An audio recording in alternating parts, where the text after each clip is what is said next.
welcome to Homestead Diary. This is Gideon and I'm Amber, and we're going to talk about a little bit about his intestinal hernia, which is pretty much gone at this point. You can see that he doesn't even have an outie anymore, really. I mean, he has somewhat of an outie, but when I was in the hospital with him, they went in through his belly button and went into his intestines and took them out through his belly button. And then they took out a separation that was a film of skin between his duodenum and his small intestines. And so the second day of life, say blessed day. Hi, say hi. Hi. Blessed day. I get you. You have cilantro in your teeth. So they did the surgery, second day of life, and then they did enemas and different things like that in order to try to get the flow to go down through his intestines, because it had never done that before. And he had a feeding tube for 27 days. They let him go home with a feeding tube, and within a couple of hours of being home, he pulled the feeding tube out with one of our friends who was holding him. He just grabbed it and pulled it out, and I didn't put it back in, and I just fed him by a bottle and breastfeeding as much as possible. And little by little, he just became more accustomed and stronger to breastfeed. And so he basically at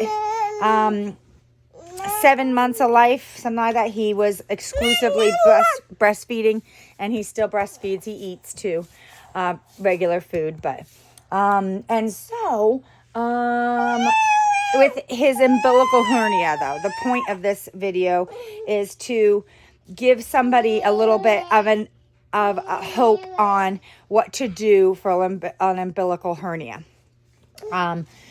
We looked it up. We did a lot of research. You know, people were saying that there's, old way was put a coin over it to hold it in, and tape a coin over the top of it, or something hard to hold it in.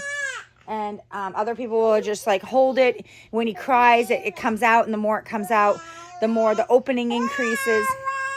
Rah, rah, rah, rah. Do you want to hold this for a second while I put clothes on him? And so let's put you clothes on. Let's put your clothes on. Want to stand up? Uppy. You want to put your arm in? Warm arm. Ooh, isn't that nice? You'll be a chameleon. Oh, you want to do first? That makes sense. And so what I did, though, is every chance I got, I would hold his umbilical hernia in. So I'd push it in, and then I would move it around and try to find his muscle. And when I found his muscle, I'd rub his muscle and I'd hold it in as much as possible. So this is how I'd hold him most of the time, is with my hand on his umbilical hernia while I was holding him, and I'd rub his muscle. And over time, what ended up happening was his umbilical hernia was in more than it was out, because everyone would hold his umbilical hernia in and massage the muscle around it.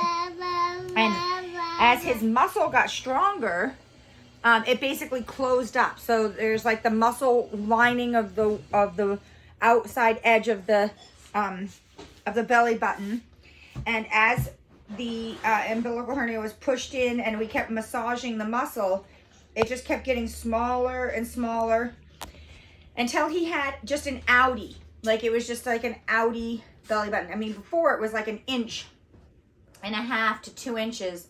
And they said if it got to 5, then he would, maybe it was centimeters, not inches. Sorry.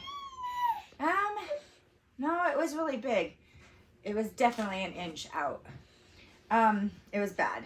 I went to the doctors numerous times, and they were like, well, if it gets super bad, like it's out and it's bulging, then they'll do surgery. And they said normally children have the umbilical hernias through the age of 5, sometimes later, and then they'll do surgery on them and for the hernia.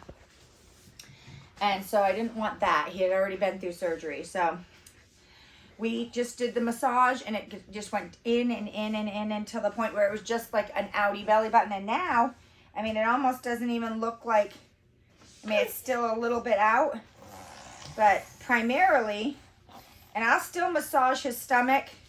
So I gotta zipper you. I gotta zipper you. Zip you up. Up, up. 1, 2, 3. And the other thing I do is I put my thumb on the inside of the zipper, because zippers can get caught on their skin. So probably most moms know this, is you put your thumb on the inside and you pull the zipper up so that it doesn't get caught on their skin. Yay, you gonna go run around? Here we go. There you go. Run. You're free. So. You play with your toy? What are you for? Okay, Winter. Okay. Okay, so the main point of this whole video is the umbilical hernia and how I would suggest to reduce it or get rid of it. And that is to massage the area around the hernia to try to get the muscle stronger and to make it so that there is no longer a space for the